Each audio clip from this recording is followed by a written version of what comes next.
오늘은 이사야 27장 2절로 6절을 본문으로 하여 그 결실로 지면을 채우리로다 이 같은 제목으로 말씀의 은혜를 나누기 원합니다. 제목을 한번 큰 소리로 따라해 주시기 바랍니다. 그 결실로 지면을 채우리로다. 그 결실로 지면을 채우리로다. 우리가 믿고 섬기는 하나님은 사랑의 하나님이십니다.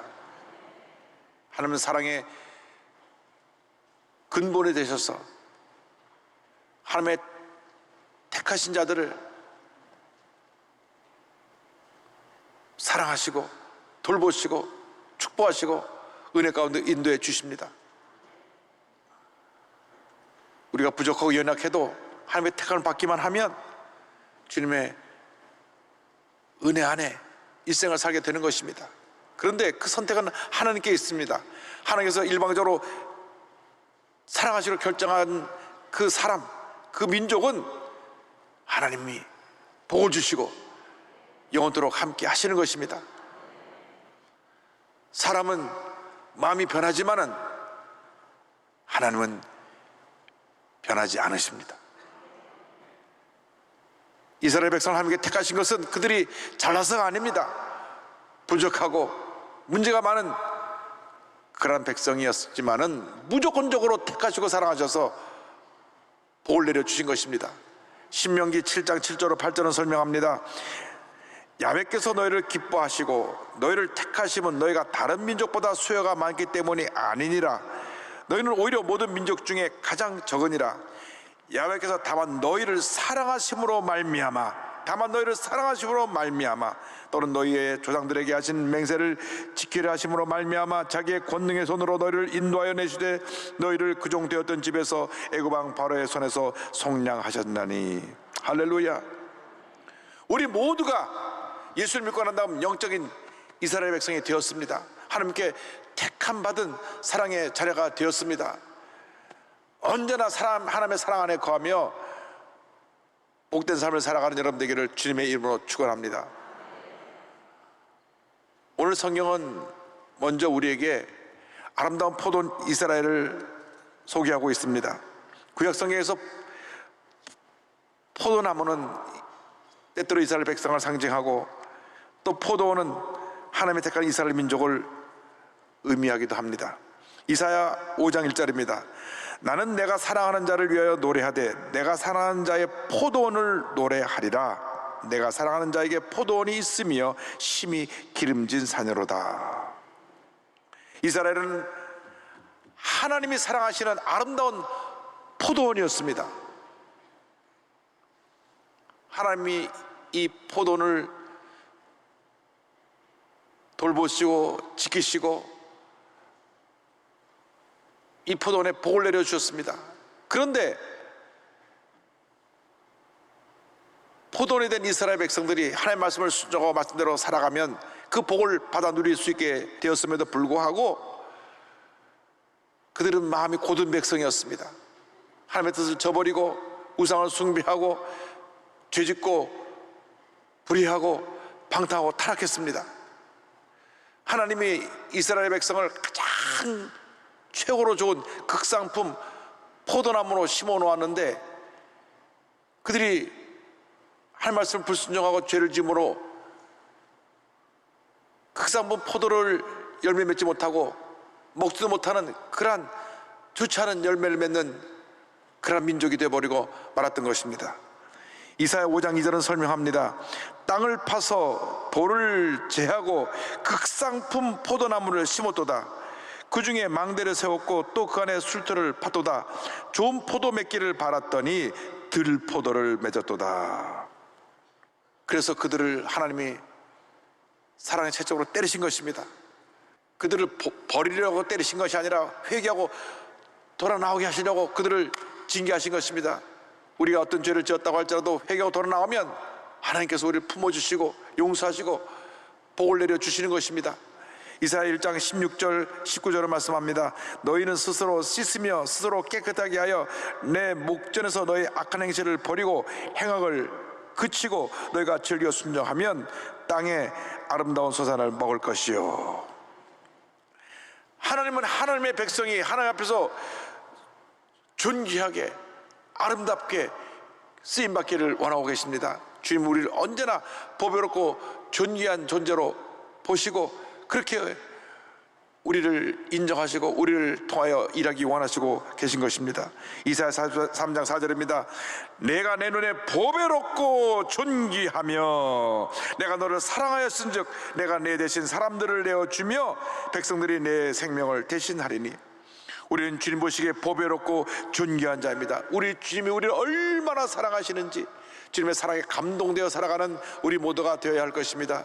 우리는 분명한 우리의 정체성을 바르게 가지고 하나님 영광에 살아가는 우리 모두가 되어야 합니다. 우리는 누구냐?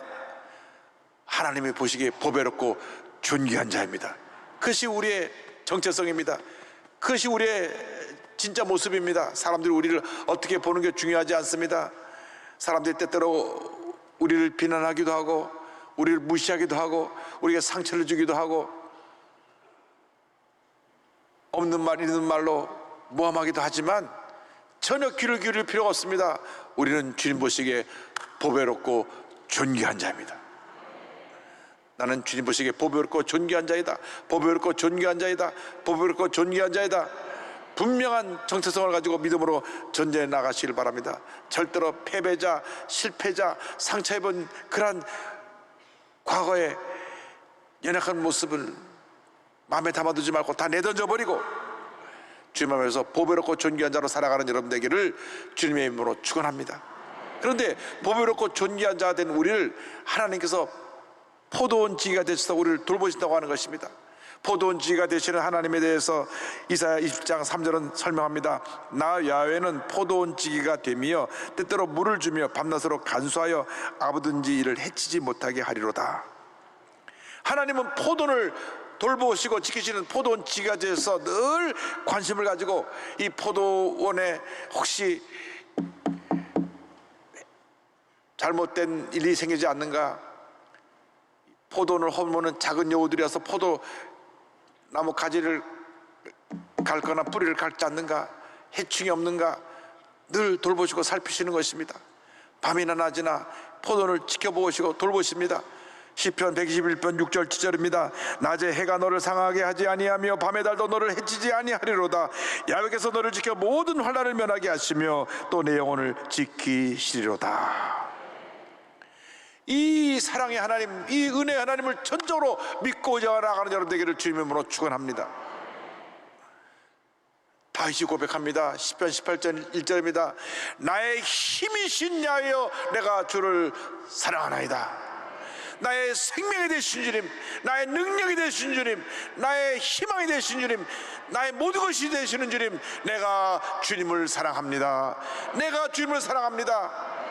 전적으로 주님을 믿고 나아갈 때 하나님께서 우리를 도와주시고 우리를 돌보시고 우리 삶 가운데 풍성한 은혜를 베풀어 주시는 것입니다. 하나님이 찾고 있는 사람은 믿음의 사람들입니다. 절대긍정 절대감사의 믿음으로 무장해서 주님만 바라보고 나아갈 때 하나님의 놀라운 역사가 우리에게 임하게 되는 것입니다. 성경을 보면 단 한 번도 하나님은 부정적인 사람, 원망불평하는 사람과 함께 일하신 적이 없습니다. 그들이 쓰임받은 적이 없습니다.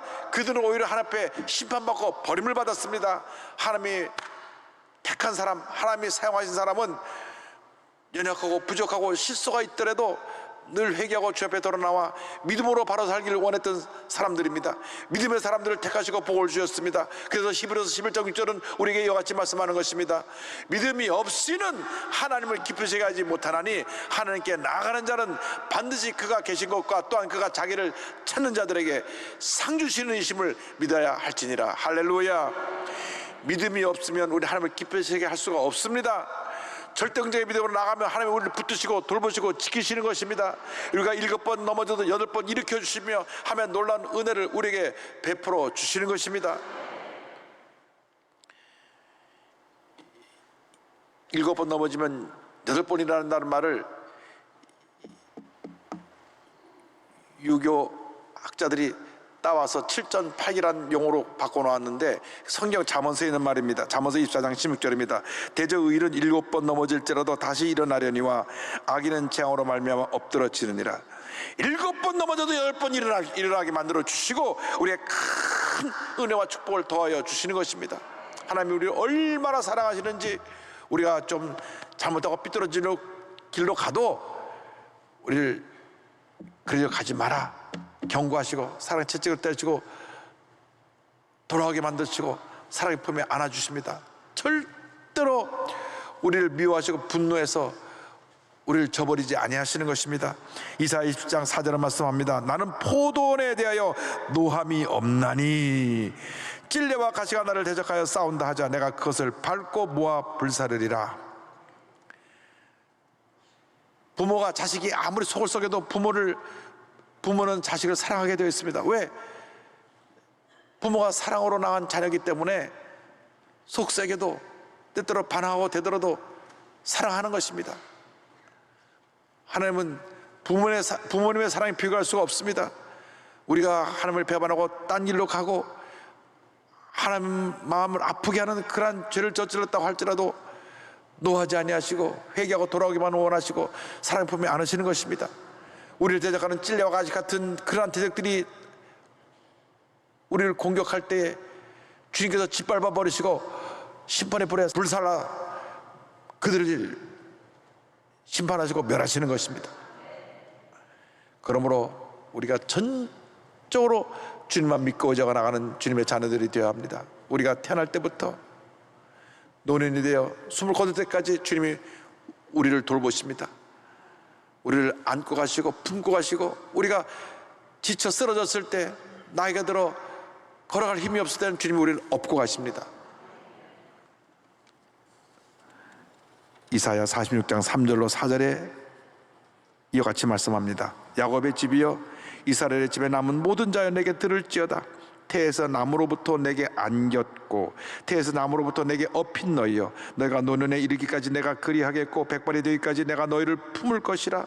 내가 지었은즉 내가 업을 것이요 내가 품고 구하여 내리라. 주님이 우리를 안아주시고 주님이 우리를 품어주시고 피곤하여 지쳐 쓰러져 있을 때 우리를 업고 가시는 것입니다. 우리를 업고 가시는 것입니다. 너무나 힘들고 지쳐 살아갈 힘과 용기를 다 잃어버렸을 때 주님 오셔서 우리를 꼭 안아주시면서 힘내라, 내가 너와 함께한다, 내가 너를 사랑한다, 세상 사람들은 다 너를 버리고 떠나도 나는 너를 절대로 버리지 아니하고 끝까지 너를 사랑하며 내가 더 이상 걸어갈 수 없을 때는 내가 너를 업고 가리라. 할렐루야. 이 같은 주님의 은혜 감사하며 주님의 영광을 돌리며 살아가는 여러분 되기를 주님의 이름으로 축원합니다. 나가서 주님께서는 우리를 지키시고 돌보실 뿐 아니라 풍성한 열매를 맺게 만들어 주십니다. 풍성한 열매 맺게 하신 하나님에 대해서 함께 생각해 보고 원합니다. 사랑하는 백성들이 주님 은혜 가운데 신앙의 뿌리를 내리고 그리고 신앙의 싹이 돋아 우미 돋고 싹이 나고 때가 되어 풍성한 열매를 맺게 만들어 주십니다. 포도나무와 같은 우리들의 모습입니다. 우리는 열매를 맺지 않으면 존재 가치가 없는 사람들입니다. 저희 할아버님이 옛날 집 마당에 포도나무를 심으시고 포도나무를 돌보셨는데 그 큰 포도나무가 겨울에는 정말 앙상한 가지들만 있어서 어디다 쓸모도 없는 그러한 나무인데 봄이 돼서 우미 트고 싹이 돋고 꽃이 피고 난 다음 늦여름에 포도 열매가 주렁주렁 맺히는데 그 포도 열매를 다 따다가 이 항아리에 쟁이고 설탕을 몇 숟갈 뿌리고 난 다음 돌멩이를 얹어놓고 덮어놓으면 나중에 좋은 포도즙이 되었던 기억이 납니다. 열매 맺을 때 포도나무에 가치가 있는 것입니다. 하나님께서 우리를 그렇게 열매 맺게 만들어 주십니다. 우리가 열매 맺어서 그 맺은 그 열매를 통하여 온 세상에 하나님의 은혜를 체험하게 만들기 원하고 계신 것입니다. 이사야 27장 6절입니다. 후일에는 야곱의 뿌리가 박히며 이스라엘의 움이 돋고 꽃이 필 것이라. 그들이 그 결실로 지면을 채우리로다. 이스라엘 백성이 AD 70년에 로마 디도 대장에 의해서 나라가 멸망함으로 말미암아 역사 가운데 완전히 나라의 이름 민족이 돼서 자취를 감추게 됐습니다. 그들이 예수님 십자가에 못 박아 죽일 때 빌라도에게 외쳤습니다. 그 피를 우리 자손에게 돌리소서. 말이 그 씨가 되고 무서운 저주를 가져오게 된 것입니다. 이 말을 한 지 40년이 지나지 않아서 예루살렘이 포위되어 완전히 멸망당했는데 그 안에 있던 5만 명이 넘는 사람이 어른부터 아이까지 다 죽임을 당했습니다. 다 피를 흘렸습니다. 그것으로 끝난 것이 아닙니다. 우리와 우리 자손에게 돌리소서 한 그대로 1900년 역사 동안 온 세계를 떠돌아다니면서 멸시천대받고 2차 세계 때에는 히틀러에 의해서 600만 명이나 학살되는 그런 큰 고난의 시기를 지나기도 했습니다. 그러나 하나님이 한번 택한 백성은 끝까지 버리지 않으시고 사랑하시고 돌보시는 것입니다. 완전히 버려진 것 같았던, 사라진 것 같았던 저들이 뿌리를 내리고 오미 돋고 싹이 돋고 꽃이 피고, 그래서 1948년 제2세계대전이 끝나고 난 후에 5월 14일 이스라엘이 독립국가로 선포하게 된 것입니다. 1900년 만에 역사상 그 어린 나라에서 찾을 수 없는 놀라운 기적이 이스라엘에 임하게 된 것입니다. 하나님께서 역사하신 것입니다. 이 세상 어느 나라가 1900년 만에 자기 나라의 땅을 되찾아서 독립을 선언할 수 있겠습니까? 그러니까 1900년 동안 주인처럼 살고 있던 그 팔레스타인 사람들이 하루아침에 쫓겨나게 됐어요. 우리가 남의 땅을 불법으로 그냥 주저앉아 갖고 10년 이상 살았면 쫓아내기가 얼마나 힘든지 아십니까? 그런데 1900년을 살았어요. 그 쫓겨난 사람들이 우리 땅 돌려달라고, 그래서 이스라엘과 지금까지 전쟁을 하고 있는데 그것이 PLO라고 하는 기구입니다. Palestine Liberation Organization. 그래서 그 팔레스타인 해방기구라고 하는 그 기구를 만들어서 그들이 계속 이스라엘과 싸우고 있는데, 하나님이 함께 하셔서 1900년 만에 돌려주신 것을 저들이 아무리 힘을 써도 되찾을 수가 없게 된 것입니다. 하나님의 역사하시면 불가능이 가능케 되고 하나님의 은혜와 축복과 기적이 임하게 되는 것입니다. 우리가 예수 믿고 새 사람이 되었습니다.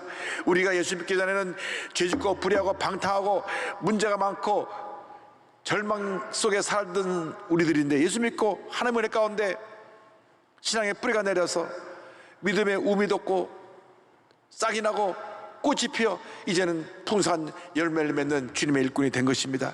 이제 이 풍성한 열매가 온 세상을 뒤덮어서 하나님의 영광을 나타나게 될 것입니다. 우리 대한민국의 희망은 오직 우리 예수 믿는 우리들에게 있다는 사실을 잊지 말기를 바랍니다. 우리 민족의 소망은 예수 그리스도시요 예수를 믿는 우리 그리스도인 주님의 백성들인 것입니다. 이 땅에 1000만 그리스도인이 있기 때문에 하나님께서 이 땅을 지켜주시고 보호하시고 지금까지 큰 복을 내려주신 것입니다. 우리를 통해서 하나님의 영광이 온 세계에 넘쳐나게 만들어 주실 것입니다. 이사야 60장 1절로 3절은 선포합니다. 일어나라, 빛을 발하라. 이는 내 빛이 이를 얻고 야훼의 영광이 내 위에 임하였음이니라. 보라, 어둠이 땅을 덮을 것이며 캄캄함이 만민을 가리려니와 오직 야훼께서 내 위에 임하실 것이며 그 영광이 내 위에 나타나리니 나라들은 내 빛으로 왕들은 비치는 내 광명으로 나오리라. 하나님이 함께 하시면 아무것도 없는, 보잘것없는 그런 존재 같은 사람이라고 할지라도 위대한 하나님의 사람이 되어서 뿌리를 내리고 우미 돋고 싹이 나 그 열매가 온 주변을 뒤덮는 놀라운 역사가 나타나게 되는 것입니다. 그 예로 산증인이 된 커넬 샌더스라고 하는 분을 소개합니다. 이분은 켄터키 프라이드 치킨이라고 하는 전 세계 유명한 브랜드를 만든 분입니다. 이 켄터키 프라이드 치킨의 창업주 커넬 샌더스는 1890년 9월 9일 태어나셨는데 6살 때 아버지를 잃고 아버지 대신 생계를 꾸려나가는 어머니와 어린 두 동생을 데리고 살았는데 너무 어려워서 10살 때부터 나가서 농장에서 일을 했습니다. 그런데 12살 때 어머니가 재혼함으로 말미암아 그때는 집을 나와서 홀로서기를 합니다. 12살이면 초등학교 졸업하는 그 나이인데 나와서 보니 살기 위해서 온갖 일을 안 해본 것이 없습니다. 고생을 했습니다.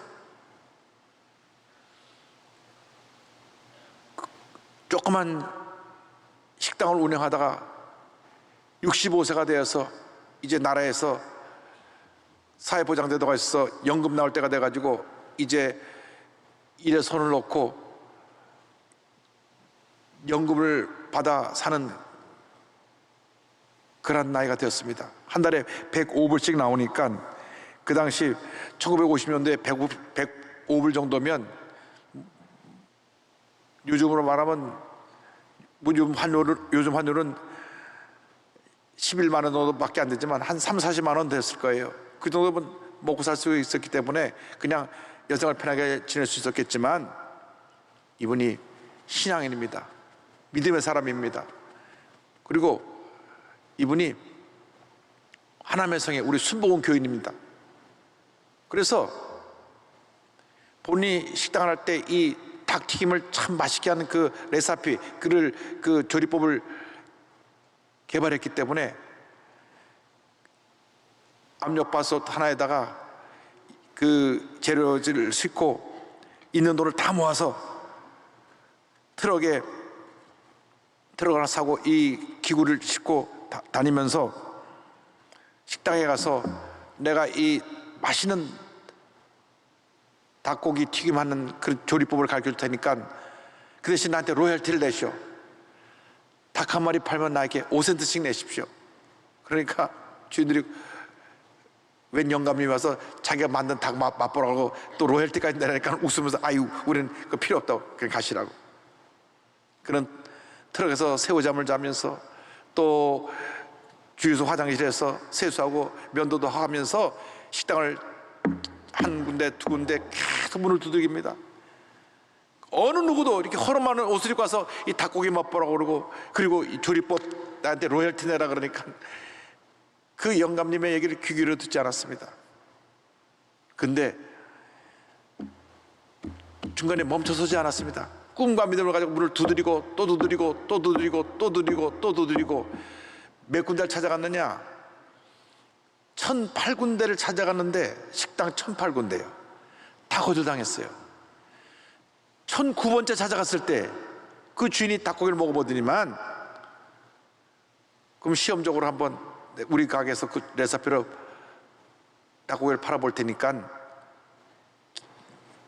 계약을 합시다. 그래서 이 식당에서 처음으로 켄터키 프라이드 치킨 그 레시피를 가진 거 가지고 팔기 시작했는데 요즘 말로 대박이 난 거예요. 그래가지고 체인점이 막 생겨나기 시작해갖고 전국에 이 켄터키 프라이드 치킨이 생겨났는데 2010년도에 16,800개 전 세계 매장이 2020년도에 25,000개 매장으로 성장했고요. 작년도 매출, 작년도가 이게 코로나로 얼마나 어렵습니까? 할렐루야. 작년도 매출 기준으로 279억 달러니까 31조 5천억. 와, 닭을 얼마나 팔았으면 31조 5천억. 상상치도 못한 그러한 매출을 올렸습니다. 역시 순복음 사람 뭐가 달라도 다릅니다. 그래서 그가 드린 11조로 그 켄터키에 큰 교회가 섰고 그 교회에 가서 성회를 인도했던 기억이 납니다. 하나님께서 이 교회에 복을 주셨는데 이때 가서 그 교회에 말씀 전하면서 보니까 그 시골에 웅장한 어마어마한 교회가 서서 저들이 기쁨으로 감사로 주님을 찬양하는 모습을 보았습니다. 하나님이 함께 하시면 지금도 기적은 일어나는 것입니다. 할렐루야. 주께 모든 것 올립니다. 주님만 믿고 의지하고 바라보는 여러분 되기를 주님으로 축원합니다. 하나님이 함께 하시면 이 고통과 괴로움과 문제 많았던 세상이 복된 천국으로 바뀌게 될 것입니다.